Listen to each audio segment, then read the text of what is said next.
In Turkey, Russian and Ukrainian delegations discussed terms of a ceasefire and a possible meeting between Presidents Putin and Zelensky.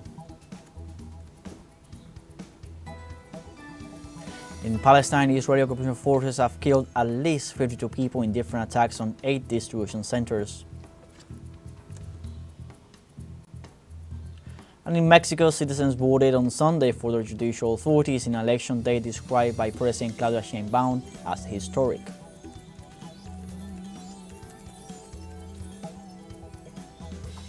Hello, welcome to From the South. I'm Luis Alberto Matos from the teleSUR studios in Havana, Cuba. We'll begin with the news. Stay with us.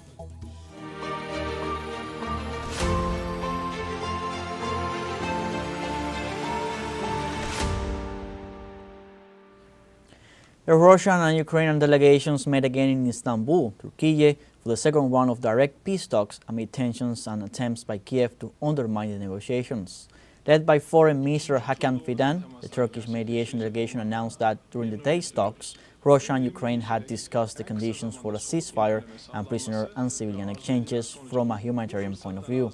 The Turkish diplomat also mentioned that the parties would discuss the possibility of arranging a meeting between Russian President Vladimir Putin and Ukrainian President Volodymyr Zelensky. This meeting is being held without the press present.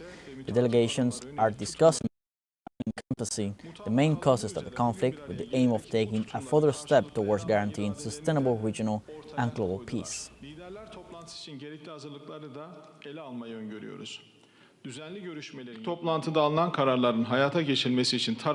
The parties took very important steps to implement the decisions made in the first meeting. The exchange of 1,000 prisoners on each side was completed in a short time. Both sides determined their positions regarding the ceasefire and subsequent steps as promised. As agreed, they came together today to reciprocally address these positions and demonstrated their will to discuss them. Bugünkü toplantımızda iki ülkenin ateşkese dair koşullarını ve perspektiflerini değerlendirmeye devam etmeyi hedefliyoruz. In today's meeting, we aim to continue evaluating the conditions and perspectives of the ceasefire between the two countries. At the same time, we aim to take the process of exchanging war prisoners a step further with humanitarian considerations. We also plan to address the necessary preparations for the leaders' meeting. Regular meetings are considered valuable for establishing trust between the parties. And in view of the second round of dialogue between Russia and Ukraine, both sides have prepared proposals reflecting their visions for the settlement of the conflict. This is some key points.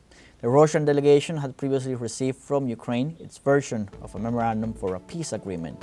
Kiev's possible proposals include a complete and unconditional ceasefire, the right to join the European Union and potentially NATO, and non-recognition of the new Russian territories by the international community. On the other hand, the Russian delegation calls for Ukraine to be neutral and non-nuclear, for Western commitment not to expand NATO eastwards, and for sanctions against Russia to be lifted.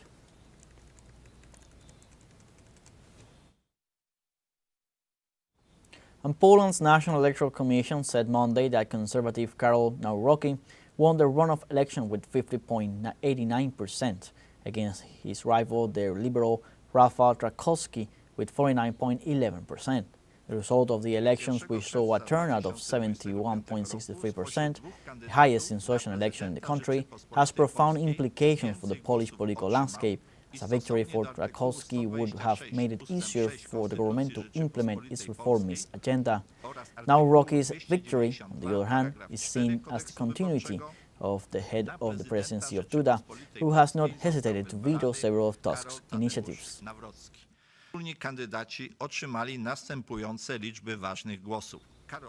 And South Korea will elect a new president on June 3rd to succeed conservative Yoon Suk-yeol, who was ousted over his brief but shocking imposition of martial law.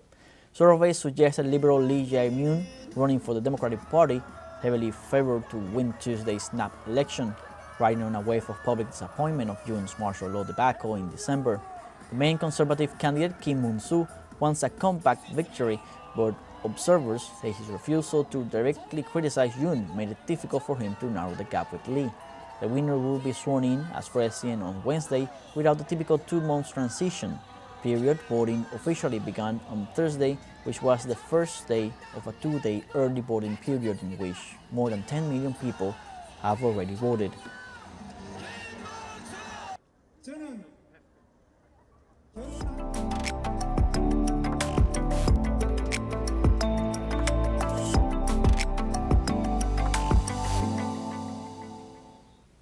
And a rich array of cultural activities has been held across China to celebrate the Dragon Boat Festival, such as the iconic Dragon Boat races, making Chongqi, and art performances. The Dragon Boat Festival is a traditional Chinese holiday to commemorate ancient Chinese poet Gu Yuan from the Warring States period, celebrated on the 5th day of the 5th month of the Chinese lunar calendar. The festival falls on May 31st this year. In Jiangwen city of South China's Guangdong province, a dragon boat race involving 36 teams from around the world was held on Saturday. In Changsha, capital city of central China's Hunan province, a fun race using inflatable land dragon boats was held on Sunday at the Days Lake Wetland Park. I think this show provides us with the opportunity to learn about the history of the ascending ancient city as well as the outstanding traditional Chinese culture. The performances are all amazing and beautiful. I think this show... And now we have a short break coming up. Remember, you can join us on TikTok at teleSUR English, where you'll find news in different formats, news updates, and much more. We're going to be right back. Stay with us.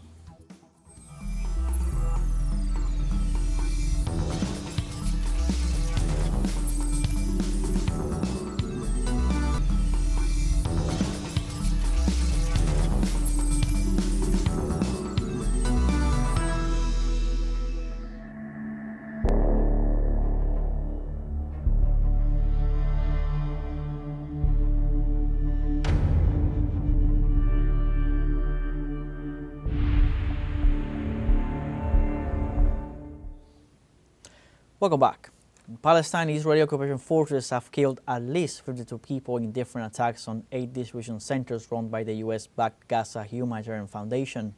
In 3 separate attacks that took place between May 27th and June 2nd, Israeli occupation forces targeted crowds of Palestinians, prompting outrage from the United Nations and international humanitarian groups.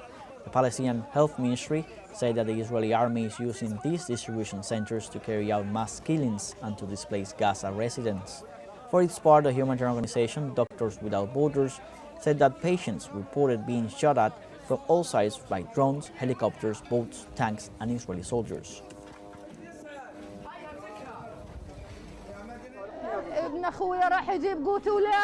My nephew went to buy his children food. He went to buy flour for his children. The Israeli army hit him and killed him. They just wanted to eat. They were starving and just wanted some bread. He went to get them bread and took a risk, and they killed him. They tell us there is aid and tell us to go and take the aid. So why do they kill them? Why? Shame on them. Find a solution. Put an end to this. Saudi Arabia and other Arab countries denounced Israel's veto of ministerial delegation to enter the West Bank as evidence of its disregard for peace. Saudi Arabian Foreign Minister Faisal bin Farhan said that the Israeli cabinet's refusal to allow a delegation of Arab ministers to enter the occupied West Bank demonstrates its extremism. The Saudi leader made this statement during a joint press conference in Amman, Jordanian capital, with his counterparts from Jordan, Egypt, and Bahrain. The delegation of Arab ministers was scheduled to meet with Palestinian President Mahmoud Abbas in Ramallah, West Bank, to express diplomatic support for the Palestinian people in the face of the brutal Israeli aggression in the Gaza Strip.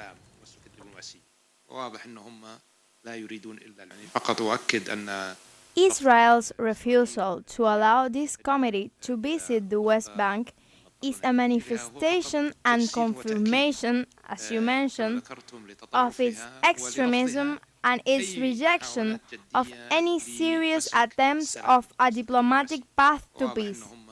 It is clear that they only want violence, and this strengthens our resolve to redouble our diplomatic efforts in the international community to confront this approach.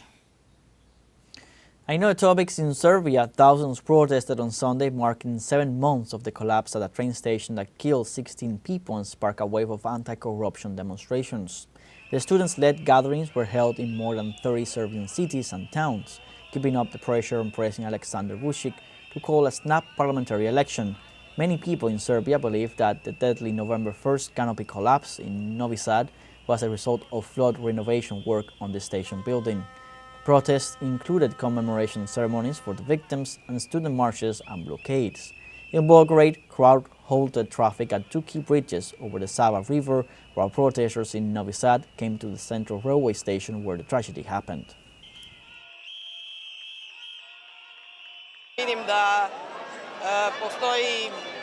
When I see tens of thousands of people fighting for the same goal, it keeps me going. The goal is a rule of law and life in a decent country. This is the only way. We have to come out no matter how long it takes. It is certainly a non-violent path. Non-violence is good. We hope that students will change something. We have to. We will wait. And Sudan's recently appointed Prime Minister Kamal Tayyip Idris has announced the dissolution of the transitional government and has appointed Secretaries General and Undersecretaries of the ministries to perform government functions. During a cabinet meeting, Tayyip Idris announced the dissolution of the government in a statement to the press. He did not indicate when the new government, the first since the outbreak of war between the Sudanese army and the paramilitary Rapid Support Forces in April 2023, would be formed. Despite the ongoing conflict, the Sudanese government, which is controlled by al-Burhan's military junta, has insisted that it is working on the transitional phase to hold democratic elections, draft a new constitution, and establish a civilian government that will take control of the country without interference from the army.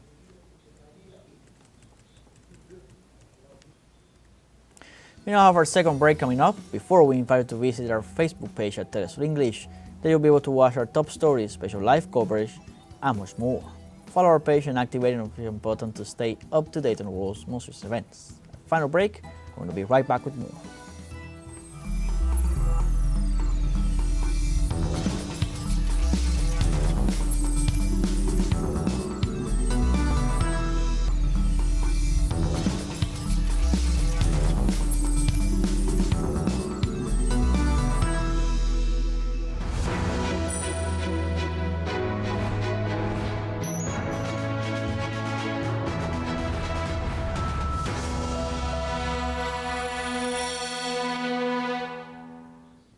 Welcome back. The Mexican National Electoral Institute reported that the estimated turnout in the election of judicial authorities was around 13%. The president counselor of the National Electoral Body, Guadalupe Tadei, announced on Sunday night that the estimated voter participation was calculated between 12.57 to 13.32%. She emphasized that this number was obtained from a random sample of 1,644 polling places throughout the country. In this way, Tadei pointed out that the results of district votes will be issued in the following days. These elections constituted an unprecedented event as citizens were summoned to the polls to elect 881 judicial positions at the federal level.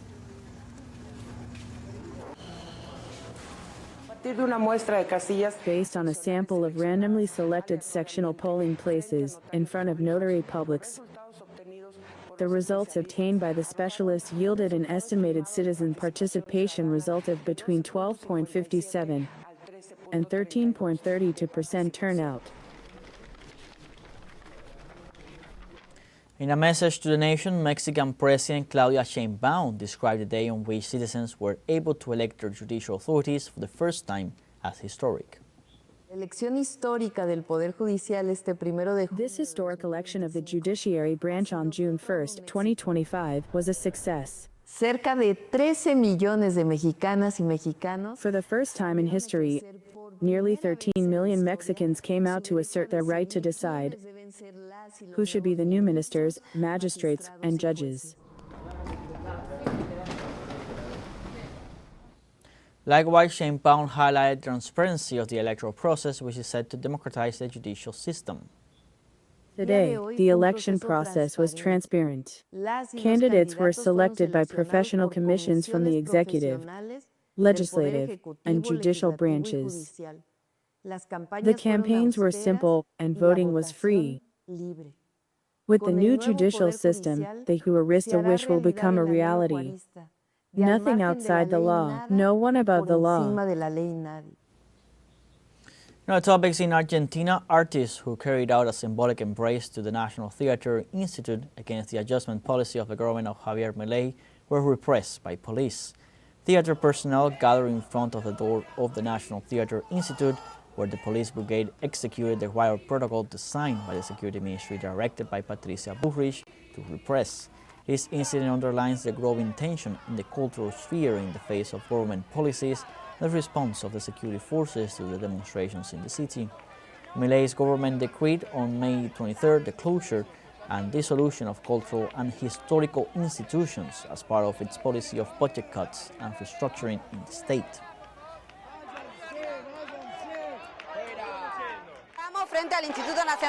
We are here in front of the Theater Institute, rejecting the decrees of the national government of Cefeli and all his policy of dismantling culture. Here are actors from all over the city, renowned and nationally recognized, to reject these cuts from the government. The police are here, who come once again to repress. What did we say? That we are not going to be silent. The theater, the culture, the popular libraries are not silent, and we call to unite the struggles. Together with the Garahan, together with the workers of the Science Institute, together with the workers of Tierra del Fuego, of Catamarca, of the whole country, to stop this government's hand. On Wednesday, together with the retirees, we will all go to the Congress.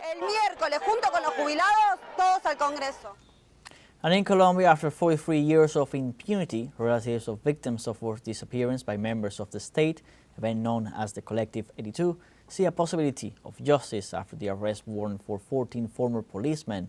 Our colleague Hernan Tovar with the details. Rosalba keeps a snapshot of her brother as treasures that are now indelible memories. Gustavo was arrested and disappeared in 1982. He was a student of systems engineering at the National University of Colombia and was 23 years old. The situation left a deep void in the family, but also uncertainty and incessant anguish. His memory endures in Rosalba's memories. He was an excellent son, an excellent brother. He was always looking out for us so that nothing would happen to us, so that if we needed anything. I also know that he did social work because he had a group with the Claretians that they did social work. The group was called Quingueyanta. When Gustavo disappeared, it ended. The case of Gustavo is added to that of 13 young people forcibly disappeared, arbitrarily detained and tortured, all students who were falsely linked to a kidnapping. Later it was known that they had no connection with the event. After this episode, the whereabouts of all these people were known not again, and their families are still waiting for an answer. Now they see a lot of hope and progress in terms of justice after the resolution of indictment and arrest warrant against 14 former police officers who were related to the disappearance in the Colombian capital, an event known as the Collective 82. They should tell us where they are, where they left them, what they did with them. Because the truth is that we have been like this. It is something that we can never mourn, because if they have not given them to us, then we will always be waiting for them to appear. And we can mourn them, and we can make the mourning and guarantees of no repetition. That is why I do ask for them to be punished. Because if they had been punished from the beginning, we would not count so many disappearances that have occurred here in Colombia. After 43 years of tireless struggle of relatives and defenders against impunity, they are waiting for the determination of the Specialized Prosecutor's Office against the violation of human rights to clarify the truth about what happened and to establish effective search mechanisms to find the young people and punish those responsible for the crime. In a case that for many years was in the military criminal justice system and went through several prosecutors until last year it was delegated to a specialized prosecutor of the Directorate Against Human Rights Violations, who studied the file and the request presented by the victims until issuing an important decision for finding the necessary elements of criminal responsibility. Los abogados de las víctimas elevaron este caso ante la CIDH. The victims' lawyers took the case to the International Commission of Human Rights in 1992, who pointed out that the state had failed to comply with its obligation to respect the life and liberty of the young people. And in 2022, the case was declared a crime against humanity, which prevented the investigation from being closed. Hernán Darío Tobar Gaitán, teleSUR. Bogotá, Colombia.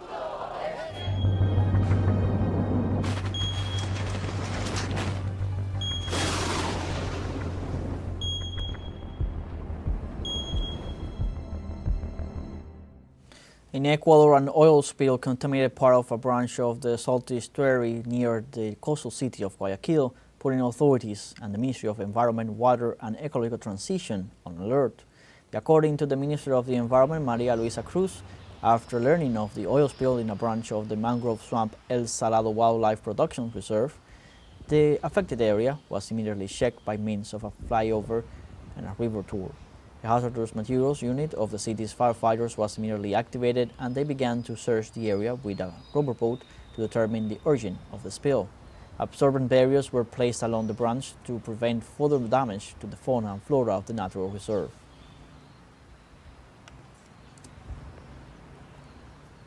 Ladies, we have come to the end of this news brief. You can find these and many other stories on our website at telesurenglish.net. So join us on social media, Facebook, X, Instagram, Telegram, and TikTok. For TeleSUR English, I'm Luis Alberto Matos. Thank you for watching.